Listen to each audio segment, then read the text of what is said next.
মির্চি নিবেদন গল্প gold mine. গল্প গোল্ড মাইন। সামাল সবাই সামাল, জাহাজ তুফানে পড়েছে, সামাল। এই যুগের হাওয়া কিন্তু মোটেই ভালো নয়। বাচ্চাগুলো সবাই একটা ডেপো তৈরি হয়েছে। কিন্তু আমি তাকে পাবো কোথায়? এমন কেউ আছে নাকি? আমাকে একবার তার সঙ্গে দেখা করতে দিন, আমি হলফ করে বলতে পারি তিনি সেরে উঠবেন। তখন তো আমার বেটার জীবনটা নষ্ট হবেই, সঙ্গে একটা মেয়ের জীবনও নষ্ট হবে। আর এসব দেখে আমি ওকে সুখে থাকতে পারবো? আমি শাদি করবো আব্বা, একেই আমি শাদি করব। মির্চি গল্প গোল্ড মাইন শুনছেন আরব্য রজনী। আজ শুনবেন শেহজাদা কমর আল জামান ও শেহজাদি বদরের প্রেম কাহিনী দ্বিতীয় পর্ব।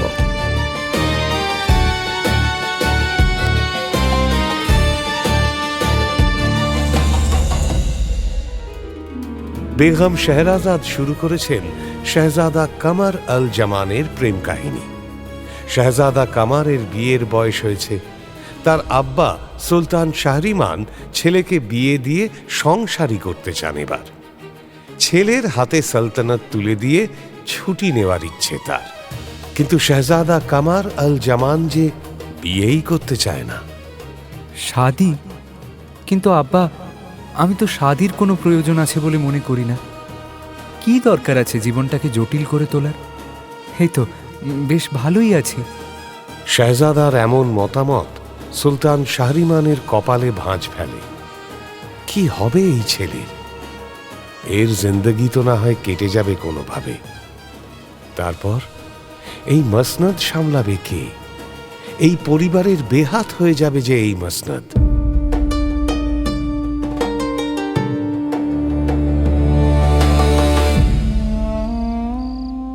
তারপর কি হলো বলো বেগম? শেহজাদার বিয়ের শাদী করে নিশ্চয়ই। সে তো করবেই, সেটাই তো কাহানি। কিন্তু সে এখনো ঢের দেরি।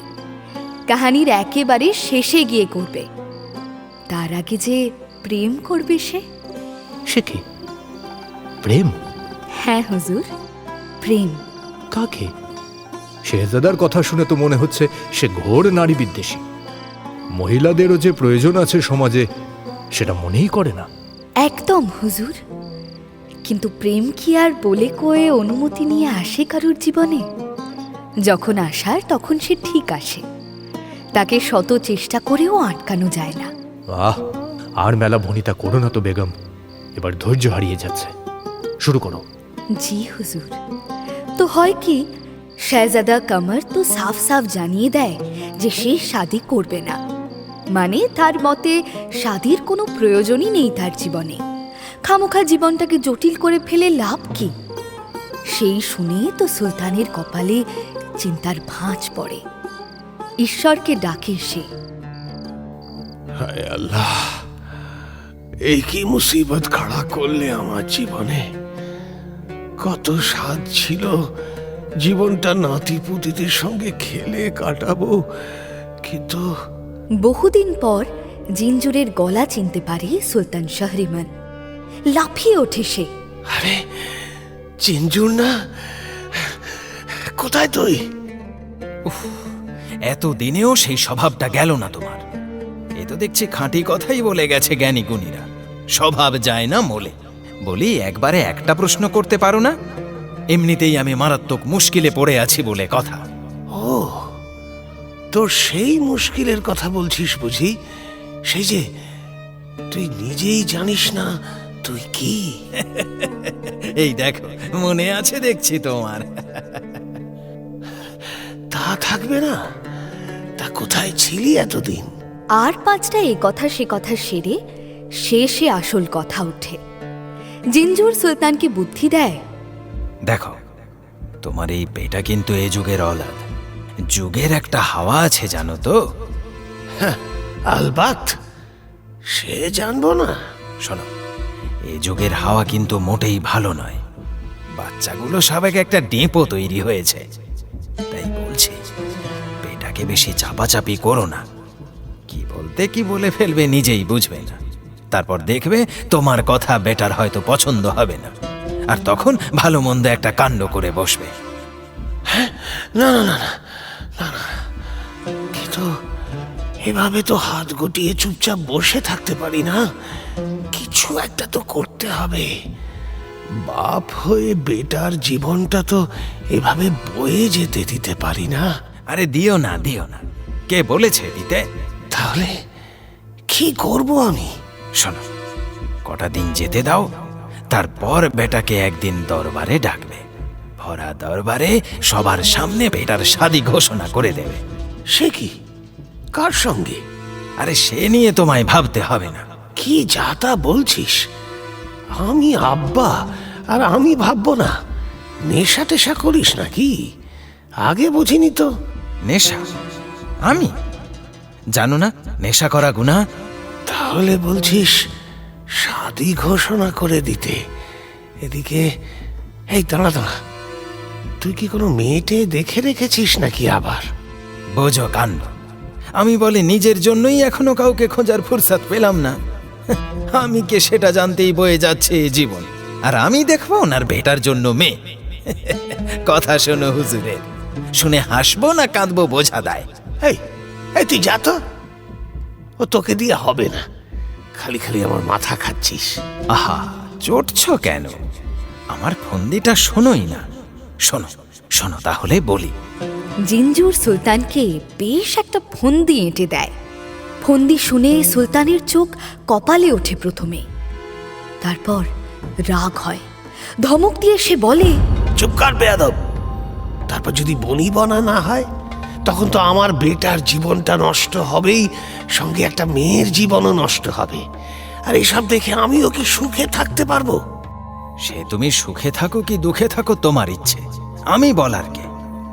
তবে এটুকু বলতে পারি, আমার কথা যদি শোনো, তাহলে একটা হিল্লে হতেও হতে পারে তোমার বেটার। নইলে ওই চিরকুমার হয়েই জীবনটা কাটিয়ে দেবে সে। সুলতান অনেক ভাবে, ভেবে দেখে জিঞ্জুরের বুদ্ধিটা নেহাত খারাপ নয়। এছাড়া তো আর কোনো উপায়ও দেখছি না। এইটুকু ঝুঁকি আমাকে নিতেই হবে। সেই মতো কিছুদিন পরে ভরা দরবারে সে ডেকে পাঠায় শাহজাদা কামারকে, আর যেমন জিঞ্জুর বলেছিল ঠিক তেমন ঘোষণাও করে। শোনো সবাই, আমার গোটা সালতানাতে জানিয়ে দাও, কাল আমার একমাত্র সন্তান, আমার বেটা শাহজাদা কামার আল জামানের শাদী হবে। সারা দেশে জশ্ন পালন করা হবে কাল। আব্বা, এ আপনি কি বলছেন? শাদী আমার? হ্যাঁ বেটা, আমি ঠিক করেছি কালই তোমার শাদীটা দিয়ে দেব। ফেলে রেখে কি লাভ? আমিও বুড়ো হয়ে গেছি, কবে আছি কবে নেই। ভরা দরবারে রাগে ক্ষোভে ফেটে পড়ে শাহজাদা কামার। হিতাহিত জ্ঞান থাকে না তার। চিৎকার করে আব্বার বদনাম শুরু করে সে। সুলতান শাহরিমান সহ্য করে বেটার বেয়াদবি, কিন্তু যখন নারীদের নিয়ে খারাপ খারাপ কথা বলতে শুরু করে, তখন সুলতান শাহরিমান আর চুপ থাকতে পারে না। খামোশ বদতমিজ, অনেক হয়েছে। তুমি ভুলে গেলে কি করে যে তুমিও এক নারীর গর্ভে জন্মেছ? তাকেও কি তুমি এমন হীন, এমন অধম মনে করো? গুস্তাখি মাফ আব্বা হুজুর, আমার চোখে প্রত্যেক নারী সমান। শেহজাদা, আমি বিশ্বাস করতে পারছি না যে তোমার মানসিকতা এত নিকৃষ্ট, এত নীচ। অবশ্যই মানছি আব্বা হুজুর, তাই তো আমার 4টে বিবিও নেই আর 70টা রক্ষিতাও নেই। কামার! সুলতানের 4 বেগম আর 70 রক্ষিতা, তাদের মধ্যে শাহজাদা কামার আল জামানের আম্মাও রয়েছে। তাই নিয়ে যে শাহজাদা অপমান করবে নিজের আব্বাকে, সেটা সুলতান ভাবতেও পারেননি। তাই শাহজাদার গুনাহ মাফ করতে পারে না সুলতান। জিঞ্জুরের বাতলানো ফন্দি সব ভেস্তে দিয়ে শাহজাদাকে বন্দি করে সুলতান। বন্দি করো ওকে! শাহজাদার ঠাঁই হয় জঙ্গলের পুরনো প্রাসাদে। সুলতান শাহরিমানের কোনো এক আদি পুরুষ বানিয়েছিল এই প্রাসাদ। সে অনেক অনেক আগেকার কথা। তখন এখানেই থাকতো সুলতানের গোটা পরিবার। এই প্রাসাদ থেকেই দেশ শাসন করা হতো। একসময় এই প্রাসাদে সব কিছু খারাপ ঘটতে শুরু করে। পরিবারে দ্রুত নেমে আসে দুঃখ, শোক, মন খারাপের ছায়া। শুরু হয় অশান্তি, ঝগড়াঝাটি, মারামারি পর্যন্ত। এক দরবেশ নিদান দেয় প্রাসাদে ইবলিশের নজর পড়েছে। তখন এই প্রাসাদ ছেড়ে সকলে চলে আসে নতুন প্রাসাদে। সুলতান শাহরিমানের জন্ম এই নতুন প্রাসাদেই। আর সেই পুরনো প্রাসাদ, সেটা আরও পুরনো হয়ে যেতে থাকে। দেওয়াল বেয়ে ওঠে জঙ্গলি লতা পাতা, কার্নিশের ফাটলে বড় বড় জঙ্গলি গাছ গজায়। জানলা দরজা ধসে পড়ে ঘর, সিঁড়ি, অলিন্দ। শুধু প্রাসাদের পিছনের দিকটায় দোতলায় একটা ঘর খাড়া আছে এখনো। তবে মানুষ থাকার উপযুক্ত নয় সেই ঘর। সেখানেই শাহজাদার থাকার ব্যবস্থা করা হয়। আগাছা আবর্জনা সাফ করে কাজ চালিয়ে নেওয়া হয় স্রেফ। শাহজাদাকে পাহারা দেওয়ার জন্য সিপাহী মোতায়েন হয়। শাহজাদা তো খুব খুশ। মনে মনে সে ভাবে, এই ভালো, বেশ নির্ঝঞ্ঝাট জীবন, লোকজন জ্বালাতে আসবে না আর। তোফা বিশ্রাম নিয়েই কেটে যাবে বাকি জীবনটা। শুধু কটা কিতাবের ব্যবস্থা করতে পারলেই একেবারে জমে যাবে। কিন্তু খাবে কি, শোবে কোথায়, এসব নিয়ে বিন্দুমাত্র ভাবনা নেই শাহজাদা কামারের। শুধু বই হলেই তার চলবে। আসলে শাহজাদা তো কোনোদিন ভুক পেঁয়াজ কাকে বলে বোঝেনি। মখমলের গদির বদলে শক্ত মেঝেতে শুতে কেমন লাগে সে সেটা জানে না। এদিকে সুলতানের তো চিন্তার শেষ নেই। যতই হোক, সে যে আব্বা, সে কি করে নিজের বেটার চিন্তা না করে থাকতে পারে। সেই রাতে জিঞ্জুর এলে সুলতান তাকে দুঃখ করে বলে, কি কাণ্ড বলো তো জিঞ্জুর, এত লেখাপড়া শেখালাম ছেলেটাকে, শেষে এই শিক্ষা পেল। ও তুমি দুঃখ করো না সুলতান, ও নিশ্চয়ই কোনো বদলোকের পাল্লায় পড়েছে, নইলে এমন কথা কইতে পারে ওই ছেলে? খোদা কসম, যদি সত্যি তাই হয় তাহলে ওই লোককে আমি নিজের হাতে চাবুক পেটা করে খুন করব। সে তুমি যা ইচ্ছে করো। আমি ভাবছি তোমার শাহজাদার কি গতি করা যায়। পুরনো প্রাসাদের পিছনে একটা মজা কুয়ো আছে। সেই কুয়োর ভিতরে দিন দুপুরেও আলো ঢোকে না। সেখানে থাকে এক যুবতী জিন, নাম তার মাইমুন। মাইমুন ইবলিশের বংশধর। কিন্তু তা বলে কি, সে কিন্তু একদম দুষ্ট নয়। খুব ভালো মেয়ে সে, ভারী মিষ্টি। দিনের আলো তার সহ্য হয় না, তাই রাতের বেলাতে সে ঘুরতে বেরোয়। এদিক সেদিক ঘুরে বন্ধুদের সঙ্গে গল্প করে ফুলের মকরান্দ পান করে যখন তার ঘুম পেয়ে যায়, তখন সে আবার ফিরে আসে সেই কুয়োয়। জিঞ্জুর সেই কুয়োর কাছে গিয়ে মাইমুনকে ডাকে, মাইমুন, ও মাইমুন, বলি বাড়ি আছো? বাড়ি বলছি কি, বলি কুয়োয় আছো? জিঞ্জুরের ডাকে মাইমুন ঘুম চোখ ডলতে ডলতে বেরিয়ে আসে কুয়ো থেকে। জানতে চায় কি হয়েছে। বাবা, আসমান ভেঙে পড়লো নাকি গো তোমার মাথায়? জিঞ্জুর তাকে শাহজাদার কাহানি বলে। মাইমুন তো শুনে অবাক। হায় আল্লাহ, কি বলছো? এ কেমন শাহজাদা? এর কি হবে গো? কে দেবে এর কবরে মাটি? এই দেখো, এতগুলো প্রশ্ন একসঙ্গে করতে আছে। কেমন ভালো মেয়ে গো তুমি। তুমি জানো না আমি কি মুশকিলে পড়েছি? আমি যে কি তাই জানতেই জান কয়লা হয়ে গেল, তাও জানতে পারলাম। এর মধ্যে একবারে আমাকে এত প্রশ্ন করা সাজে? আচ্ছা আচ্ছা, রাগ করো না জিঞ্জুর ভাই, বড্ড ভুল করে ফেলেছি। এই কান মলছি, এই নাক মলছি, আর কোনো দিন করব না। আচ্ছা এবার বলো তো, আমায় কি করতে হবে? জিঞ্জুর আগেই সব ভেবে রেখেছিল। সে তার ফন্দি বাতলে দেয় মাইমুনের কানে কানে। মাইমুন সব শুনে চোখ বড় বড় করে বলে, কিন্তু আমি তাকে পাবো কোথায়? এমন কেউ আছে নাকি? খুব আছে, এত বড় এই দুনিয়াটা আছে আর এমন একটা কেউ নেই? এ হতেই পারে না। বড় চিন্তায় পড়ে যায় মাইমুন। জিঞ্জুর চলে যেতেই মাইমুন কাজে লেগে পড়ে। সে প্রথমে ভাঙা ঘরে যায়। অন্ধকার ঘর, এক বিন্দু আলো নেই ঘরে। শেহজাদা কামার শুয়ে আছে এবড়ো খেবড়ো শক্ত মেঝের ওপর। ছটফট করছে সে, ঘুমে জড়িয়ে আসছে তার চোখ, তবু ঘুমোতে পারছে না। তাকে দেখে মায়া হয় মাইমুনের। ইস, আহারে, এত সুন্দর মানুষটা, সুলতানের বেটা বলে কথা, এমন মেঝেতে কি ঘুমোতে পারে? ইস, আহারে বেচারা। মাইমুন তুরন্ত জাদু করে ভাঙা ঘরটাকেই বদলে দেয় দারুণ একটা সাজানো গোছানো ঘরে। হাতির দাঁতের পালঙ্কের ওপর মখমলের পুরু গদি, ছাদে ঝাড়বাতি, মেঝেতে পারস্যের গালিচা। আরো আরো কত কি যে হয়ে যায় চোখের নিমেষে, তার খতিয়ান রাখা দায়। শেহজাদা তো অবাক, সে তো আর মাইমুনকে দেখতে পায় না। মাইমুন সব করে লুকিয়ে লুকিয়ে। শেহজাদা ভাবে, এটা কি দেখছি? এই তো ছিল ভাঙা ঘর, সে ঘর এমন হলো কি করে? শেহজাদা নরম গদির ওপরে নরম বালিশে মাথা রেখে কোল বালিশ জড়িয়ে ভাবতে ভাবতে ঘুমিয়ে পড়ে।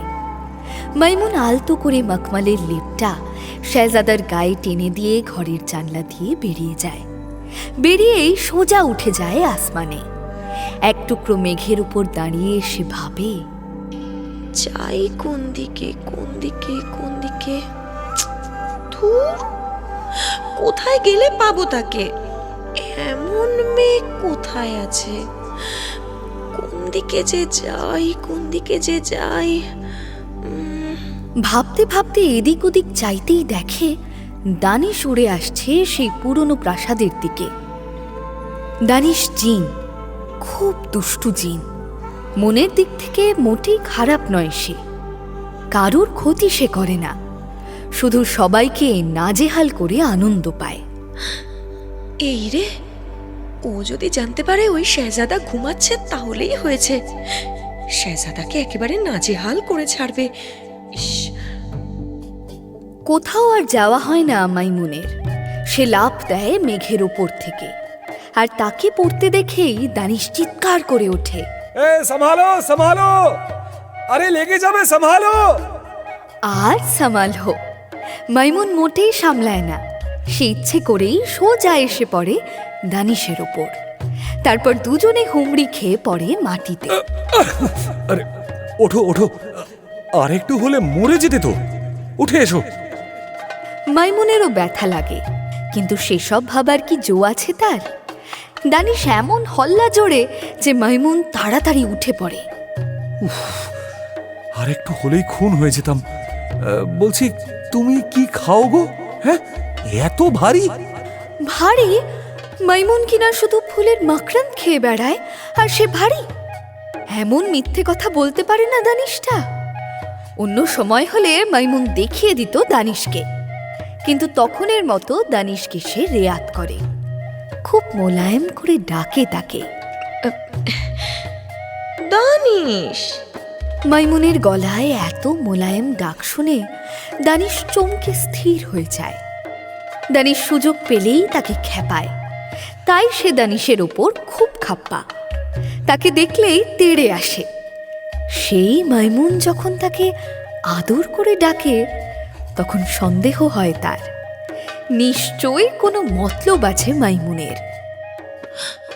না গো না, বিশ্বাস করো, আমার কোনো মতলব নেই। কি বিশ্বাস?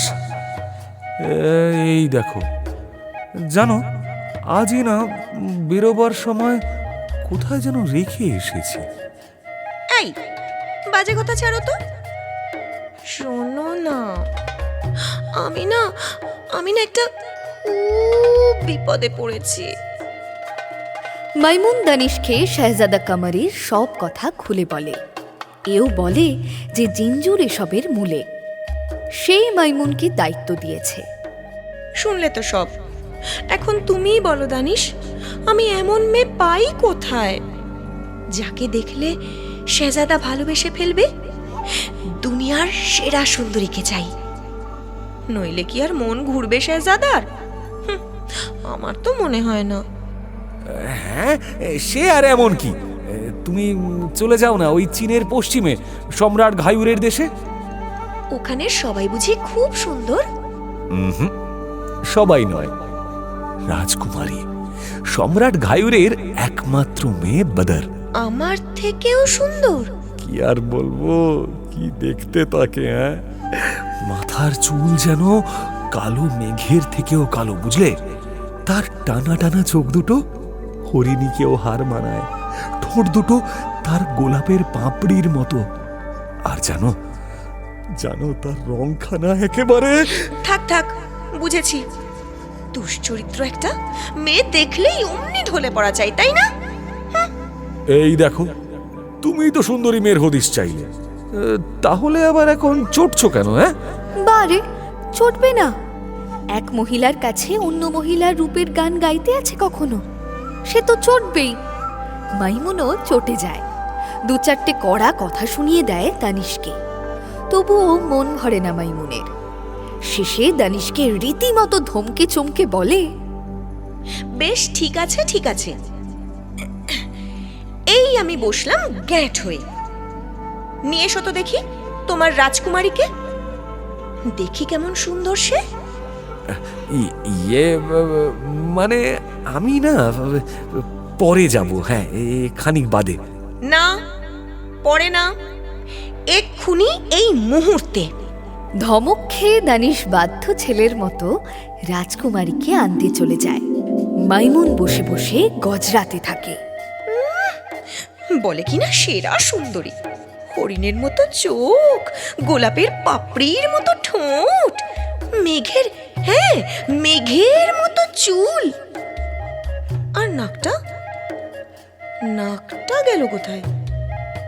হ্যাঁ, কানটাও তো নেই। মাইমুনের কথা শেষ হতে পারে না, দানিশ রাজকুমারীকে নিয়ে ফিরে আসে। তাকে দেখে মাইমুন বলে, কি আমার সুন্দরী আনলো রে! এর থেকে তো ওই শেহজাদা ঢের বেশি সুন্দর। হ্যাঁ, তাই নাকি? এর থেকেও সুন্দর? ঘুমন্ত রাজকুমারীকে নিয়ে দুই জিন পৌঁছে যায় শেহজাদা কামারের ঘরে। কিন্তু কে বেশি সুন্দর তার ফয়সলা আর হয় না। মাইমুন বলে শেহজাদা কামার বেশি সুন্দর, তো দানিশ প্রমাণ করে দেয় রাজকুমারীর বদর বেশি সুন্দর। শেষে দানিশ বলে, ঠিক আছে ঠিক আছে, তুমি বরং এক কাজ করো, তুমি একজন শালিশকে ডাকো, বুঝলে? সে এসে বলে যাক, দেখি সে কি বলে। মাইমুন রাজি হয় দানিশের প্রস্তাবে। সে মাথার উপর হাত তুলে তিনটে তুড়ি দেয়।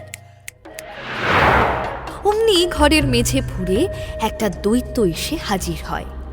সে দৈত্যের তিনটে চোখ, মাথায় 6টা শিং, পিঠে কুচ, কুচকুচে কালো রং। অন্ধকারে তাকে দেখলে মরে যেতে হয়। নাম তার কশকশ ইবিন ফক্রশ ইবান আত্রশ আবু হানফাস। সে এসে দুজনকে দেখে একটা বিশাল হাই তুলে বলে, আবার হয়েছে বুঝি? হবে না? হ্যাঁ, যদি কেউ ইচ্ছে করে ঝগড়া বাঁধাতে চায় তাহলে তো ঝগড়া হবেই, হবে না? কার আবার এই সময় ঝগড়া করার ইচ্ছে হলো?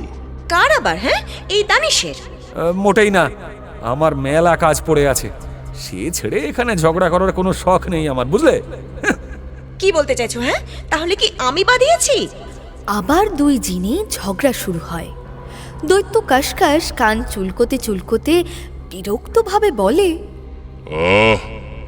বলি ঝগড়া করতে শখ হয়েছে, প্রাণ ভরে করো। চাই কি হাতাহাতি মারামারিও করো, কাটাকাটি করতে চাইলে সে ব্যবস্থা আমি করে দেব না হয়। তার আগে আমাকে শুধু বলো যে কিসের সালিশ করতে হবে, করে পালাই। কাঁচা ঘুম ভাঙিয়ে এনেছো, বেজায় ঘুম পাচ্ছে আমার। মাইমুন রাজকুমারী আর শেহজাদাকে দেখিয়ে জিজ্ঞেস করে তাকে, তোমায় বলতে হবে এদের মধ্যে কে বেশি সুন্দর। দৈত্য কশকশ পড়ে যায় ফাঁপড়ে। সে ভালো করে দেখে, শুধু যে চোখের দেখাই দেখে তা নয়, গন্ধ শুকেও দেখে ভালো করে। কিন্তু কিছুতেই স্থির করতে পারে না কে বেশি সুন্দর, শেহজাদা না রাজকুমারী। শেষে বলে, শোনো, এদের দুজনেই সমান সুন্দর, কেউ কারোর চেয়ে কম নয়। কেউ কারোর চেয়ে কম নয়? শোনো, আমি হলফ করে বলতে পারি ওই শেহজাদা রাজকুমারীর থেকে অনেক বেশি সুন্দর। চোখের মাথা খেয়েছো নাকি? ছানি পড়েছে? রাজকুমারী অনেক বেশি সুন্দর, বুঝলে? না শেহজাদা। আরে না, রাজকুমারী। চুপ। এই তুই চুপ, তোর 14 পুরুষ চুপ বলছি না, একদম চুপ। তুই আমার 14 পুরুষ? তোমরা থামবে? দৈত্য কাশকাশ তাদের দুজনকে থামায়। তারপর এক অদ্ভুত ফন্দি বাতলায় সে। তার ফন্দিতে রাজি হয় মাইমুন এবং দানিশ দুজনে।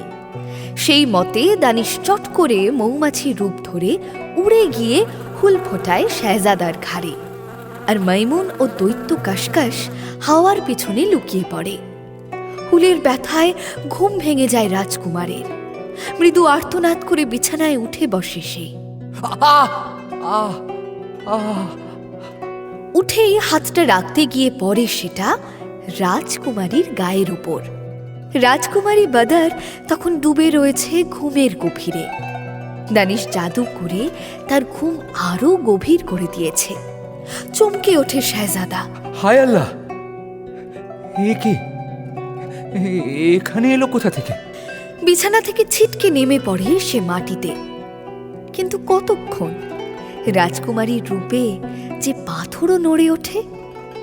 শেহজাদা কামারকে কাবু করতে সে রূপের সময় লাগে না। শেহজাদা নিজের অজান্তে ধীরে ধীরে এগিয়ে যায় শেহজাদির দিকে। ভালো করে দেখে তাকে ছুঁয়ে। লাজবাব, অসাধারণ। আমি শাদি করব, আমি শাদি করব আব্বা, একেই আমি শাদি করব। শেহজাদা নিজের হীরের আংটিটা খুলে পরিয়ে দেয় রাজকুমারীর আঙুলে এবং তারপর নিজের ঠোঁট দুটো রাজকুমারীর ঠোঁটের খুব কাছে নিয়ে যেতে। ছি, তোমরা কি সব লজ্জার মাথা খেয়ে বসে আছো নাকি? হ্যাঁ, থামাও এসব। থামায় মাইমুন নিজেই। সে জাদু করে শেহজাদাকে ঘুম পাড়িয়ে দেয়। শেহজাদা লুটিয়ে পড়ে আবার বিছানায়। বেকার হয়ে যায় তার নিজের ঠোঁট ঘুমন্ত রাজকুমারীর ঠোঁটের কাছে নিয়ে যাওয়া। দানিশ মুরব্বির মতো বলে, দেখলে তো, বলেছিলাম না রাজকুমারী বেশি সুন্দরী? হলো তো, শেহজাদা নিজেই পিছলে গেল রাজকুমারীকে দেখে। আরে রোশো রোশো, বলি অত তারার কি আছে? সবে তো অর্ধেকটা হলো, বাকি পরীক্ষাটা তো করতে দাও। এবার মাইমুন মৌমাছির রূপ ধরে উড়ে গিয়ে কুটুস করে কামড়ে দেয় রাজকুমারীর ঘাড়ে। রাজকুমারী লাফ দিয়ে ওঠে। উফ! উঠে ঘাড় ঘোরাতেই দেখে পাশে শেহজাদা শুয়ে ঘুমোচ্ছে। সেও প্রথমে ছিটকে নেমে পড়ে বিছানা থেকে। একে কোথা থেকে এলো? আমার বিছানায় কেন? হাজারো প্রশ্ন ভিড় করে তার মনে। তারপর সব ভুলে মুগ্ধ হয়ে যায় শেহজাদার রূপে। নিজেকে আর ধরে রাখতে পারে না। সেও বিছানায় উঠে শেহজাদার খুব কাছে চলে আসে। শেহজাদার নিঃশ্বাসের উষ্ণতা অনুভব করে সে। থামো থামো থামো থামো। জাদু করে দানিশ এবার রাজকুমারীকে ঘুম পাড়িয়ে দেয়। অমনি চটে যায় মাইমুন। এই এই, কি হয়েছে? তুমি এখনই জাদু করলে কেন? তবে কি অপেক্ষা করতাম নাকি যে কখন ভালো মন্দ কিছু করে বসে? শেষ পর্যন্ত ফয়সলা হয় রাজকুমারী এবং শেহজাদা কেউ কারোর থেকে কম নয়। তারা নিজেরাই একে অপরের রূপে মুগ্ধ হয়েছে। শেহজাদার তো মেয়েদের ব্যাপারে অনীহা ছিলই। সে যখন বদরকে দেখে মুগ্ধ, তখন বদর সত্যিই সুন্দরী। আবার বদরও ছেলেদের একদম পছন্দ করত না। তার জন্য কত ভালো ভালো সম্বন্ধ এসেছে। দুনিয়ার 7 সুলতান তার জন্য প্রাসাদ বানিয়ে বসে আছে। সে প্রাসাদ কোনোটা সোনার, কোনোটা হীরের, কোনোটা আবার স্ফটিকের তৈরি। কিন্তু বদর কারোর সঙ্গে বিয়ে করতে রাজি হয়নি। এমন মেয়ে যখন শেহজাদার রূপে মুগ্ধ, তখন শাহজাদাকে তো সুন্দর মানতেই হবে। তাহলে আমি চলি। এসো দৈত্য। আর দানিশ, তুমিও তোমার রাজকুমারীকে যেখান থেকে এনেছিলে সেখানে রেখে এসো, কেমন? দৈত্য কাশকাশ আবার চলে যায় ঘুমোতে। জিন দানিশও রাজকুমারীকে নিয়ে উড়ে যায় আকাশে। তখন খেয়াল হয় মাইমুনের, আরে জিঞ্জুর ভাই তো এটাই করতে বলেছিল আমাকে, এমন এক সুন্দরীকে জোগাড় করতে বলেছিল যাকে দেখে শেহজাদা মুগ্ধ হয়ে যায়। পরদিন অনেক বেলা করে ঘুম ভাঙে শাহজাদা কামারের। ধরফর করে উঠে বসে চারদিকে ভালো করে দেখে সে। আরে সেই একই ঘর আছে, এই তো ঘরে পালঙ্কটা আছে, বালিশ, তাকিয়া, কোলবালিশ, ঝাড়বাতি সবই তো আছে। তার মানে এটা স্বপ্ন নয়। না, তাহলে এই মেয়েটা কই? শাহজাদা কামার তাড়াতাড়ি বিছানা থেকে নেমে দরজা খুলতেই খাস চাকর সাব্বাব উল্টে পড়ে ঘরের ভেতরে। সে বেচারা সারা রাত দরজায় হেলান দিয়ে দিব্যি ঘুমোচ্ছিল। কাঁচা ঘুমটা ভেঙে যায় বেচারার। শাহজাদার ধমকে উঠে সেলাম করে মাথা ঝুঁকিয়ে দাঁড়ায় সে। শাহজাদা জিজ্ঞেস করে, ওই মেয়েটা কোথায়? গোস্তাখি মাফ হুজুর, কোন মেয়েটা? এক চড়ে গাল লাল করে দেব। কাল রাত্রে যে মেয়েটা এসেছিল আমার ঘরে। শাহজাদার কথা শুনে হাঁ হয়ে যায় সাব্বাব। কি বলবে বুঝতে পারে না। তাকে চুপ থাকতে দেখে আবার ধমক দেয় শাহজাদা। ইয়ার কি হচ্ছে? এই পালঙ্ক, বিছানা, ঝাড়বাতি সব আছে, আর ওই মেয়েটা নেই। পালঙ্ক, বিছানা, ঝাড়বাতি? দারুণ অবাক হয় সাব্বাব। কোথায়? সেই তো ভাঙাচোরা ঘর যেমন ছিল তেমনই আছে। আপনি কি বলছেন আমি বুঝতে পারছি না হুজুর, গোস্তাখি মাফ করবেন। চাকরের কথা শুনে শাহজাদার পা থেকে মাথা পর্যন্ত জ্বলে যায়। সে চাকরের ঘাটটা খপ করে ধরে বলে, এই বেয়াদব, এগুলো কি? এগুলো কি? এগুলো কোথায় গেল সব? শাহজাদা চাকরকে দেখাতে গিয়ে দেখে কিচ্ছু নেই। সেই ভাঙা ঘর ভাঙাই আছে। পালঙ্ক, ঝাড়বাতি, বিছানা, বালিশ সব নিমেষে হাওয়া। থমকে যায় শাহজাদা। সাব্বারের ঘাড় থেকে তার হাতটা আপনা আপনি আলগা হয়ে যায়। সাব্বাব দেখে গতিক ভালো নয়। সে ছোটে সুলতানের কাছে। হুজুর! ভরা দরবারে চাকর সাব্বাব সবার সামনে কথাটা বলতেই সবাই চমকে ওঠে। শাহজাদা পাগল হয়ে গেছে? ওই ভাঙা বাড়িতে পালঙ্ক, বিছানা, ঝাড়বাতি আসবে কি করে? আর শুধু তাই নয়, সঙ্গে আবার একটা মেয়ে, যে কিনা একদিন আগেই দরবারে দাঁড়িয়ে মেয়েদের নামে এত গালমন্দ করে গেল, নিজের আব্বাকে অপমান করে গেল। সে নিজের ঘরে মেয়ে খুঁজছে। উজির উঠে দাঁড়িয়ে বলে, গোস্তাকি মাফ জাহাপানা, ওই প্রাসাদের ওপর ইবলিশের নজর আছে। ওখানে শাহজাদাকে ফেলে রাখা আর বোধহয় ঠিক হবে না। তুমি ঠিকই বলেছ উজির, আমি বোধহয় রাগের বশে ভুলই করে ফেলেছি। না না, তাকে ফিরিয়ে আনো এখানে। ফিরিয়ে আর আনতে হয় না শাহজাদাকে। নিজেই সে চাকরের পিছন পিছন এসে হাজির হয়। তাকে দেখে সুলতান নেমে আসে মসনদ থেকে। হায় মেরা চাঁদ, মেরে জিগর কা টুকরা, আমার বেটা, এসো, বুকে এসো। সুলতান শাহজাদাকে বুকে জড়িয়ে কেঁদে ফেলে। শাহজাদাকে আদর করে বলে,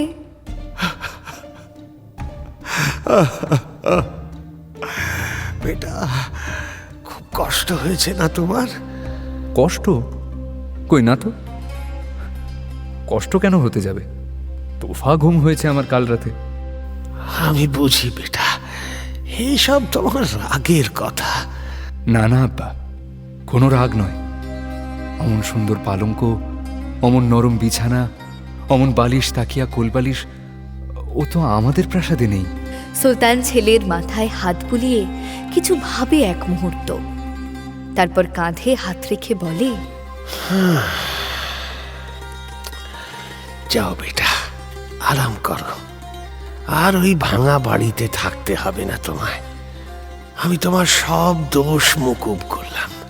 শেহজাদা কিন্তু এত সহজে যায় না। সে বলে, এতই যখন মেহেরবানি করলেন আব্বা, তখন আরেকটু করুন।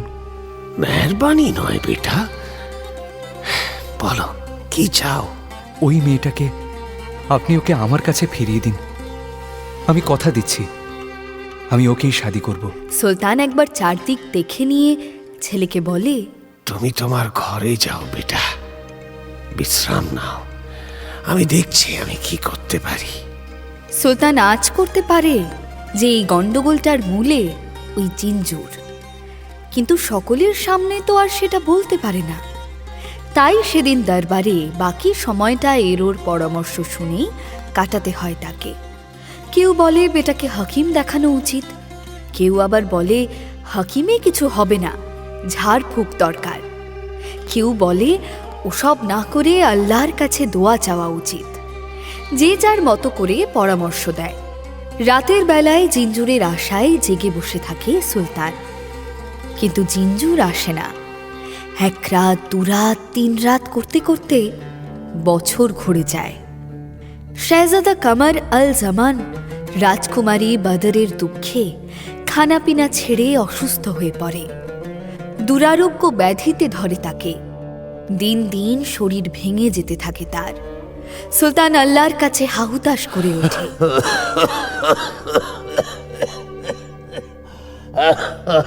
আল্লাহ, ইয়া আল্লাহ, এ কোন পাপের শাস্তি দিচ্ছ আমায়? রহম করো খুদা, রহম করো। হাকিম পরামর্শ দেয় সুলতানকে, হুজুর, শেহজাদার বায়ু পরিবর্তন করলে উপকার হতে পারে। আমার ছেলেটা বাঁচবে তো হাকিম? এখানে এভাবে ফেলে রাখলে সম্ভাবনা কমই, তবে বায়ু পরিবর্তনে কিছু লাভ হতে পারে। আসলে জাহাপানা, শেহজাদার শুধু দেহের অসুখ নয়, অসুখটা মনেরও। শেহজাদা যদি নিজের থেকে খানা পিনা শুরু না করে তাহলে বাঁচানো মুশকিল। তাই বলছিলাম, মন ভালো করার জন্য বায়ু পরিবর্তন একটা ভালো উপায়। আর বেশি বলতে হয় না হাকিমকে। সঙ্গে সঙ্গে সুলতান শাহরিমান শেহজাদাকে নিয়ে বেরিয়ে পড়েন। সঙ্গে চলে উজির নাজির লোক লস্কর।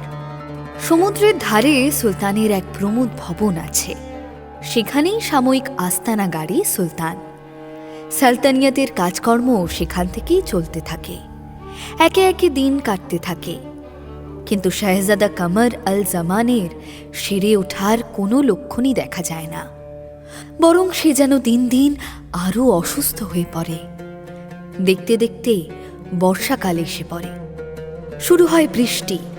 তুমুল বৃষ্টির এক বিকেলে সমুদ্রে ঝড় ওঠে। বড় বড় ঢেউ আছড়ে পড়ে ভবনের উঠোনে। সেদিন শেহজাদার শরীর বেশ খারাপ। রোগ বেদনায় ক্লান্ত শেহজাদার চোখ মেলে চাইতে কষ্ট হচ্ছে। হঠাৎ ভবনে রব ওঠে। সকলে ছুটে গিয়ে দেখে ঢেউয়ের সঙ্গে উঠোনে আছড়ে পড়েছে এক মুসাফির। ওই লোকটাকে টেনে তোলো উজির, তুরন্ত, নইলে ঢেউ আবার টেনে নিয়ে যাবে সমুদ্রে। জি হুজুর। মুসাফিরকে উদ্ধার করে ভবনের ভিতরে নিয়ে আসা হয়। তাকে শুশ্রূষা করা হয়।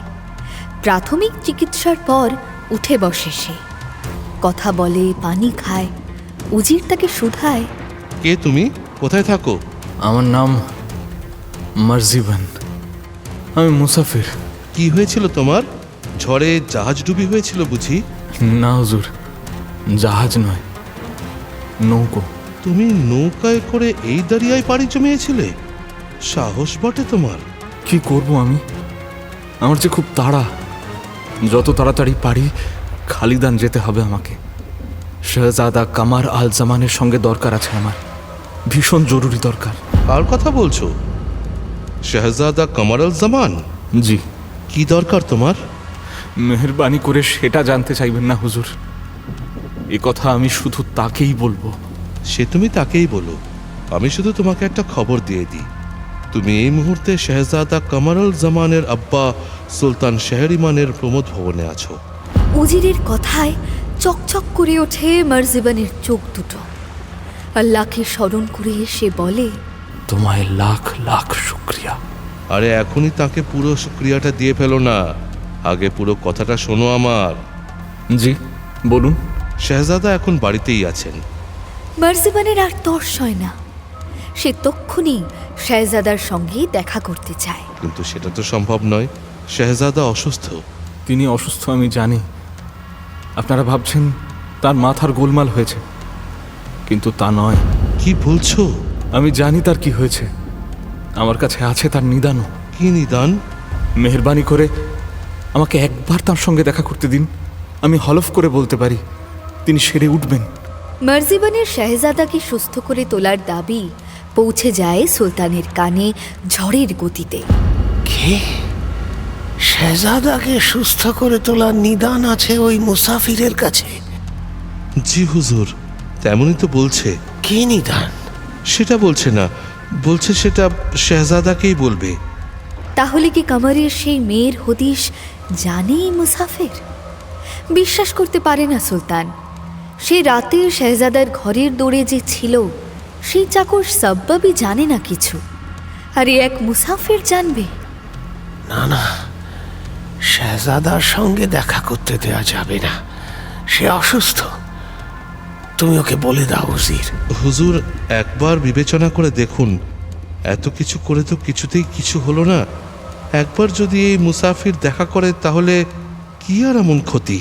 শেষে সুলতান অনুমতি দেয়। উজির মারজিবানকে এনে দাঁড় করায় শেহজাদার সামনে। এই কদিনে শেহজাদা শুকিয়ে বিছানার সঙ্গে লেগে গেছে প্রায়। তার আর সে রূপ কোথায়? সারা মুখে বিষাদের ছায়া, মৃত্যু যেন কড়া নাড়ছে তার দৌড়ে। চোখ বুজে শুয়ে আছে শেহজাদা। শেহজাদাকে দেখে ম্লান হাসে মারজিবান। রাজকুমারী বদরেরও তো শরীর গতিক ভালো দেখে আসেনি, তারও হয়তো এই দশাই হয়েছে। উজিরের ডাকে শেহজাদা খুব কষ্ট করে চোখ মেলে চায়। মারজিবান বলে, সালাম হুজুর, আমার কাছে আপনার একটা জিনিস আছে, দেখুন তো চিনতে পারেন কিনা। মারজিবান নিজের জেব থেকে শেহজাদার হীরের আংটিটা বার করে দেয়। সেই আংটিটা যেটা শেহজাদা পরিয়ে দিয়েছিল রাজকুমারীর হাতে সেই রাতে। আংটিটা হাতে নিয়ে চোখ চকচক করে ওঠে শেহজাদার। মুহূর্তে যেন অনেকটা সুস্থ হয়ে ওঠে সে। ক্ষীণ কণ্ঠে জানতে চায়, এই আংটি তুমি কোথায় পেলে? সব বলবো হুজুর, কিন্তু এসব তো আর সকলের সামনে বলা যায় না। মেহরবানি করে যদি সবাইকে বাইরে যেতে বলেন। এই সব বাইরে চলো, চলো চলো চলো, সবাই বাইরে চলো। শেহজাদা কামার ও মারজিবান থেকে যায় ঘরে, বাকিরা সকলে বেরিয়ে যায় বাইরে। বাইরে থেকে দরজা আলতো করে বন্ধ করে দেয় উজির। মারজিবান শুরু করে তার কাহানি। তার নয়, তার চোখে রাজকুমারী বদরের কাহানি। আমার নাম মারজিবান হুজুর। রাজকুমারী বদর আমার বোন। বদর? হ্যাঁ হুজুর, বদর। সে রাতে আপনি ঘুমোচ্ছিলেন তখন, তাই সে নিজের নাম বলতে পারেনি আপনাকে। আপনার নামটাও জানা হয়নি তার। বদর? রাজকুমারী বদর? জি হুজুর, চীনের পশ্চিম প্রদেশের রাজা ঘায়ুরের একমাত্র কন্যা রাজকুমারী বদর। কিন্তু তুমি আমার নাম জানলে কি করে? জানতাম না হুজুর, আপনার সন্ধানে ঘুরতে ঘুরতে জেনেছি। ঘুরতে ঘুরতে? হ্যাঁ জি হুজুর, তাহলে প্রথম থেকে বলি। মারজিবানের আম্মি ছিলেন বদরের দুধ মা। ছোট থেকে দুজনে একই সঙ্গে বড় হয়েছে, একসঙ্গে খেলাধুলো করেছে, লেখাপড়া করেছে, দুষ্টুমি করেছে। এভাবে যে কখন আমরা দুজন বড় হয়ে গেছি বুঝতেই পারিনি। বুঝতে পারলাম যখন আমাদের নিয়ে লোকে বলা বলি শুরু করে। লোকে বলা বলি শুরু করে? জি। তা কি বলে? কি আর বলবে? একটা প্রাপ্তবয়স্ক মেয়ের সঙ্গে একটা প্রাপ্তবয়স্ক ছেলেকে জড়িয়ে কি আর বলতে পারে লোকে? ভালো কথা নয় নিশ্চয়ই। কিন্তু বিশ্বাস করুন হুজুর, আমাদের সম্পর্ক মোটেই তেমন ছিল না, কোনো দিনও ছিল না। ওকে আমি বরাবর আমার বোনের মতো ভেবেছি। যখন থেকে বুঝতে পেরেছি, ওর থেকে নিরাপদ দূরত্ব বজায় রাখতে শুরু করেছি। বাদরও তাই করেছে। আমরা নিজেদের বরাবর ভাই বোনই ভেবেছি চিরকাল। তারপর কিন্তু লোকের মুখে তো আর লাগাম নেই। আদতে কাহানি যাই হোক না কেন, লোকে নীরস সত্যির থেকে রসালো মিথ্যেটাই বেশি ভালোবাসে, এবং দিন দিন সেই মিথ্যের রস বাড়ে বই কমে না। আমাদের ব্যাপারটাও তেমনই হয়, বাড়তে বাড়তে সহ্যের সীমা ছাড়িয়ে যায়। তখন আমি বাড়ি ছাড়ি, আম্মিকে বলি পড়াশুনো করতে বিদেশ যাচ্ছি। আসলে সেটা ছিল পালানো, মিথ্যের হাত থেকে পালানো। আর বাদর? সে তো রাজকুমারী, তার কি পালানো সাজে? না পালানোর জো আছে। সে থেকে যায় তার আব্বা সম্রাট ঘায়ুরের প্রাসাদে, ওই চীনের পশ্চিম প্রদেশে। মাঝে মাঝে আমি আম্মিকে দেখতে ফিরে যেতাম দেশে, কিছুদিন থেকে আবার বেরিয়ে পড়তাম। গতবার গিয়ে দেখি নগরের ফটকে কতগুলো মুন্ডু ঝুলছে, প্রায় 40টা মতো হবে। আমার অবাক লাগে। লোকজনকে জিজ্ঞেস করতে জানতে পারে যে ওগুলো নাকি স্বয়ং সম্রাট ঝুলিয়েছে। সম্রাট? কেন? রাজকুমারী বাদরের জন্য। বাদরের জন্য? মানে? মানে আর কি, একদিন হঠাৎ ঘুম থেকে উঠে রাজকুমারী প্রলাপ বকতে শুরু করে। কোথায় সেই ছেলেটা? ছেলের কথা শুনে তো সকলে চমকে ওঠে। সবাই শুধায়, কোন ছেলেটা? কেন? ওই যে কাল রাতে আমার ঘরে ছিল, আমার বিছানায়। কে ও? রাজকুমারীর বিছানায় ছেলে? রাজকুমারী কি বলছে এসব? সম্রাটের কাছে খবর যেতেই সে ছুটে আসে মেয়ের কাছে। মেয়ে আব্বাকে জড়িয়ে ধরে বলে, তুমি না বলেছিলে আমার বিয়ে দেবে? সে তো বলেছিলাম মা, কিন্তু কিন্তু তোমারই তো কাউকে পছন্দ হলো না। কত ভালো ভালো সম্বন্ধ এসেছিল, এখনো তারা বসে আছে তোমার অপেক্ষায়। না বাবা, ওদের নয়, আমি ওই ছেলেটাকে শাদি করব। কোন ছেলেটা? ওই যে কাল রাতে আমার ঘরে ছিল। রাজকুমারীর কথা স্বয়ং সম্রাট বিশ্বাস করতে পারেন না। তার ঘরে ছেলে, তাও আবার রাতে। জনে জনে প্রাসাদের সকলকে রাজকুমারীর সামনে দাঁড় করানো হয়। খোজা, নফর থেকে সিপাহী, পেয়াদা, রক্ষী কেউ বাদ যায় না। এমনকি সম্রাটের উজির নাজিরদেরও দাঁড় করানো হয়। কিন্তু রাজকুমারী সেই ছেলেকে খুঁজে পায় না। সম্রাট তো প্রথমে ভাবেন রাজকুমারীর বোধহয় মাথা খারাপ হয়ে গেছে। হাকিম ডাকা হয়। হাকিম রাজকুমারীকে দেখতে যেতেই, বেরিয়ে যাও, বেরিয়ে যাও আমার ঘর থেকে। আমার আব্বাকে বলে দাও, আমি যাকে চাইছি তাকে যদি এনে দিতে পারে তো ভালো, না হলে আমি আত্মহত্যা করব। রাজকুমারীর কথা শুনে সম্রাট তো চিন্তায় পড়ে যান। ছুটে আসেন তিনি আবার, মেয়েকে জড়িয়ে ধরে বলেন, অত চিন্তা করিস না, সব ঠিক হয়ে যাবে। তোর কিচ্ছু হবে না। তুমি কি ভাবছো আমি মিথ্যে কথা বলছি? মিথ্যে হবে কেন? তবে কি জানিস মা, এমন হয় অনেক সময় স্বপ্ন সত্যি মনে হয়। স্বপ্ন? না না, স্বপ্ন নয়, আমি সত্যি দেখেছি। আমি ছুঁয়েছি তাকে, সে ঘুমোচ্ছিল, তাই নামটা জানা হয়নি। রাজকুমারী বাদর তার আব্বাকে যত বিশ্বাস করাতে চায়, সম্রাট তত তাকে বলে সে স্বপ্ন দেখেছে।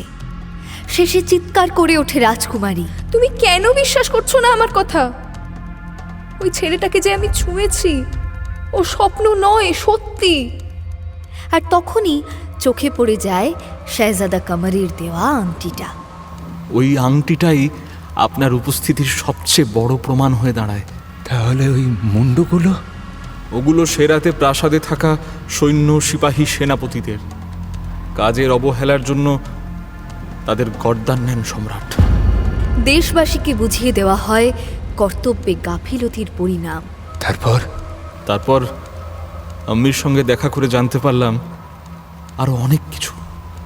রাজকুমারী নাকি পণ করেছে আপনাকে ছাড়া কাউকে বিয়ে করবে না, আপনার দুঃখে খানা পিনা পর্যন্ত ছেড়ে দিয়েছে। সম্রাট রাজকুমারীকে বহু বোঝানোর চেষ্টা করেছেন, কিন্তু কিছুতেই কিছু হয়নি। শেষে আপনার সন্ধান দিলে মোটা ইনাম দেবার ঘোষণা করেছেন সম্রাট, কিন্তু তাতেও কোনো ফল হয়নি। আর এই আংটি এটা কি করে পেলে? পালিয়ে যাওয়ার পরে রাজকুমারীর সঙ্গে আর কোনো দিন দেখা হয়নি মার্জিবানের। কিন্তু শেষবার যখন সে যায় তখন মার্জিবানকে রাজকুমারী বদরি এতেল্লা দেয়। তার সঙ্গে দেখা করি আমি, বহুদিন পর দেখা। তবুও দেখি আমাদের সম্পর্ক চিড় ধরেনি। সেই ছোটবেলায় আমরা যেমন করে মন খুলে গল্প করতাম তেমনই গল্প করি সেদিনও। তখনই রাজকুমারী বদর জানায় সেই রাতের কাহানি। সেই রাতে সে রোজকার মতোই খেয়ে দিয়ে তার ঘরে তার নিজের বিছানায় শুয়ে পড়ে, তার খাস বাঁধিয়ে আলো নিভিয়ে চলে যায়। তারপর কখন ঘুমিয়ে পড়ে সে জানে না। ঘুমের মধ্যে হঠাৎ ঘাড়ে কিছু একটা কামড়ায়, খুব জ্বালা করে ওঠে। আমার ঘুম ভেঙে যায়। ঘুম ভেঙে উঠতেই দেখি আপনি শুয়ে আছেন পাশে। আপনাকে প্রথম দেখেই রাজকুমারী নিজের দিল দিয়ে ফেলে। আর তারপর তারপর তারপর কি হয় রাজকুমারী স্পষ্ট কিছু বলেনি আমাকে, শুধু বলেছে ঘুম ভাঙতেই সে দেখে সে তার নিজের খাটে শুয়ে। মাঝে কখন যে সে আবার ঘুমিয়ে পড়ে জানে না। আপনার এই আংটিটা দিয়ে রাজকুমারী আমায় অনুরোধ করে আমি যেন আপনাকে খুঁজে বের করি। মার্জিবানের বিবরণ শুনে শেহজাদা কামার আল জামানের বিশ্বাস হয়। হবে নাই বা কেন? মার্জিবানের বলা বদরের অভিজ্ঞতা আর তার অভিজ্ঞতা যে একই। বদর এখন কোথায়? সে তার আব্বার কাছে। সেই চীনের পশ্চিম প্রদেশে? জি। আমাকে নিয়ে যেতে পারো সেখানে? আমার খুশনসিবি হুজুর, অবশ্যই পারি। হুজুর নয়, দোস্ত। হ্যাঁ, দোস্ত। পরদিন ভোর হতেই জাহাজ ভাসে পানিতে। খালিদানের শেহজাদা কামার আল জামান চলেছে বেগম আনতে। সে কি আর যেমন তেমন ব্যাপার? রীতিমতো ঢাক ঢোল পিটিয়ে শিঙা কাসর বাজিয়ে তবে নোঙর তোলা হয়। সুলতান শাহরিমান বেটাকে বিদায় দিয়ে চোখের পানি মুছে। 7 দিনের দিন জাহাজ ভেড়ে তারাব বন্দরে। এখান থেকে সোজা পাড়ি দেবে জাহাজ চীনের পশ্চিম প্রদেশে। পাক্কা 3 মাসের পথ। তারাব বন্দরে 2 দিন কাটিয়ে একটু বিশ্রাম নিয়ে নেয় সকলে। 3 দিনের দিন খুব ভোরে জাহাজ রওনা হয় আবার। এই নোঙর তোল! কাপ্তানের আদেশে নোঙর তোলা হয়। প্রথম 4 দিন ভালোয় ভালোয় পার করে 5 দিনের দিন রাত হতেই আকাশ কালো করে আসে। রাত গড়িয়ে সকাল হয়, কিন্তু আকাশ পরিষ্কার হয় না। বেলার দিকে শুরু হয় বৃষ্টি। প্রথমে টিপটিপ করে, তারপর ঝমঝমিয়ে নামে। সামাল! সামাল সবাই সামাল! জাহাজ তুফানে পড়েছে! সামাল! সেই সঙ্গে সমুদ্রে ওঠে তুফান। জলের তোড়ে জাহাজ ওলট পালট হয়ে যায়। জাহাজের পাটাতনে ঢেউ এসে আছড়ে পড়ে। সামাল ভাই, সামাল! হাল ধরো শক্ত হাতে সবাই, সাবধানে! আর হাল ধরো, আস্ত থাকলে তো ধরবে। ঢেউয়ের দাপটে হালটাই ভেঙে খান খান হয়ে যায়। সর্বনাশ! সর্বনাশের তখনও অনেক বাকি। মাঝ দরিয়ায় একটা বিশাল ঢেউ উঠে গোটা জাহাজটাকেই গিলে নেয়। জাহাজের যাত্রী নাবিক সকলে ছিটকে পড়ে জলে। জাহাজটা ভেঙে টুকরো টুকরো হয়ে যায়। মার্জিবান একটা কাঠের তক্তা কোনো রকমে আঁকড়ে ধরে বাঁচে। এমন অভিজ্ঞতা তার আছে, কিন্তু শাহজাদা তার জীবনে এমন তো কোনোদিনও ঘটেনি। তারপর সকাল হয়ে যায় হুজুর। মানে আজকের মতো এখানেই ইতি। ইস, আর একটু পরে সকালটা হতে পারলো না। শাহজাদার যে কি হলো। ও শাহজাদার যাই হোক দুনিয়াজাত, চিন্তার কিছু নেই। শেষ পর্যন্ত শাহজাদা কামার আল জাহান তো শাদি করছে রাজকুমারী বদরের সঙ্গে। তোমার আপাই বলেছে শুরুতে, এটাই নিশ্চিন্তি। বলেছি হুজুর, তবে বদরের সঙ্গে কি অন্য কারোর সঙ্গে সেটা কিন্তু বলিনি। এই দেখো দিলে তো আবার সব ভণ্ডুল করে। শান্তি দেবে না দেখছি। ঠিক কিছু না কিছু ফিকির তুলে দিনের শুরুতেই মাথায় চিন্তাটা ঢুকিয়ে দেবে। অমন করে বলছেন কেন হুজুর? কাহানি যদি তেমন হয় তাহলে আবার কি করার আছে?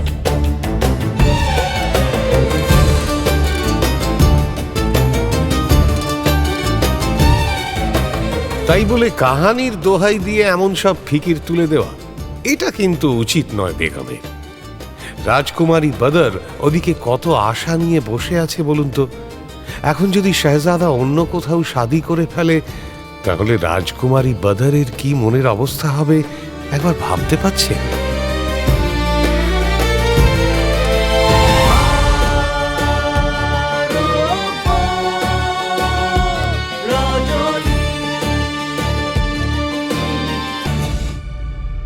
মির্চি গল্প গোল্ড মাইনে শুনলেন আরব্য রজনী।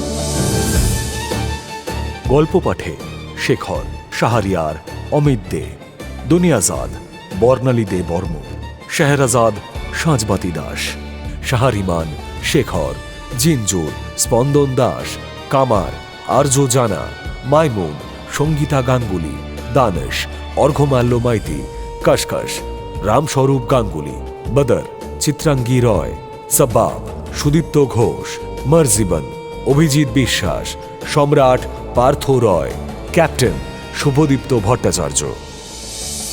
নাট্যরূপ শিবাশিস বন্দ্যোপাধ্যায়, নাট্যরূপ সহায়তা শুদ্ধ সত্য দাশগুপ্ত, শব্দগ্রহণ ও আবহ সত্যজিৎ সেন, শব্দ পরিকল্পনা ও মিশ্রণ সব্যসাচী মুখার্জি, পরিচালনা শাওলি মজুমদার, সৃজনশীল পরিচালনা ইন্দ্রাণী চক্রবর্তী, প্রযোজনা প্যাস্টেল এন্টারটেইনমেন্ট।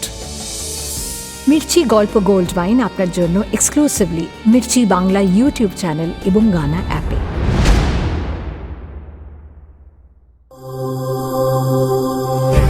মির্চি নিবেদন গল্প গোল্ড মাইন।